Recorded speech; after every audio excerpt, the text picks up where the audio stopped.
आप लोग कह रहे हैं कि केंद्र सरकार के पास हमारा बकाया राशि है, लेकिन केंद्र सरकार ने साफ तौर पर खारिज कर दिया कोई भी बकाया राशि जो है वो नहीं। देखिए, अगर नीयत में खोट हो जाए, अब केंद्र की सरकार बेईमान हो जाए, तो हमें यह लगता है कि हम बेईमान बनने नहीं देंगे, क्योंकि ये हमारी गाढ़ी कमाई का पैसा है, राज्य की जनता का पैसा है, और राज्य की जनता के पैसे को हम केंद्र सरकार को पचाने नहीं देंगे।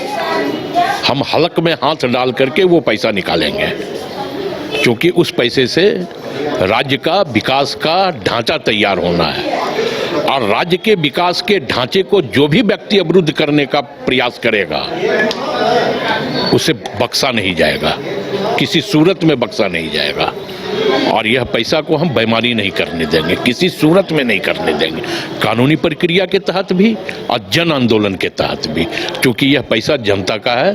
तो जन आंदोलन भी करेंगे और हम कानून की प्रक्रिया के तहत भी हम उस पर काम करेंगे, क्योंकि यह पैसा प्रधानमंत्री जी को नानी घर से नहीं देना है, या देश के वित्त राज्य मंत्री को उनके ननिहाल से हम नहीं कह रहे पंकज चौधरी जी को कि आप अपने ननिहाल से 1,36,000 करोड़ रुपया ला के हमको दे दो। इस राज्य का पैसा है, इस राज्य की जनता का पैसा है, और ऐसे कैसे पचा जाओगे पैसा? ऐसे कैसे कह दोगे कि पैसा ही नहीं है?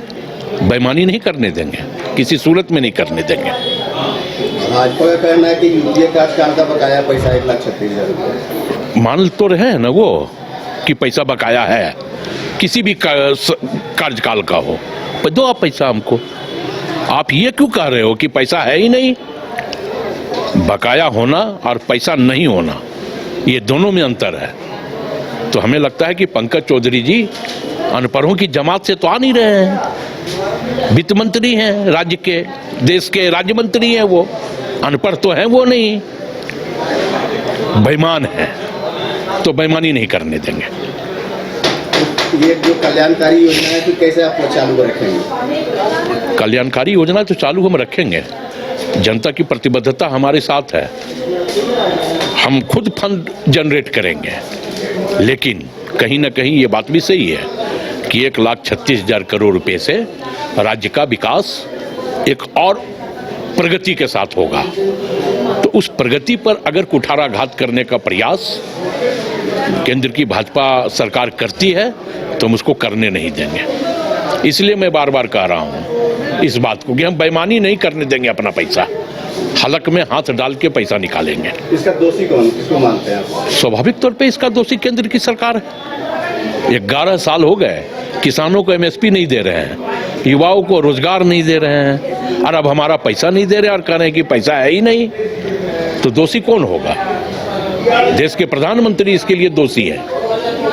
और मैं कहना चाहता हूं देश के प्रधानमंत्री जी से कि झारखंड है साहब, इसका पैसा बेईमानी करोगे तो पचेगा नहीं, और हम बेईमानी नहीं करने देंगे आपको।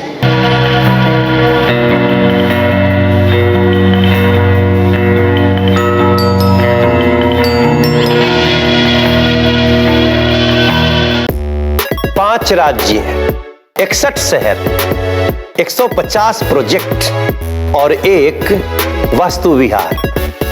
नई सोच, नया घर।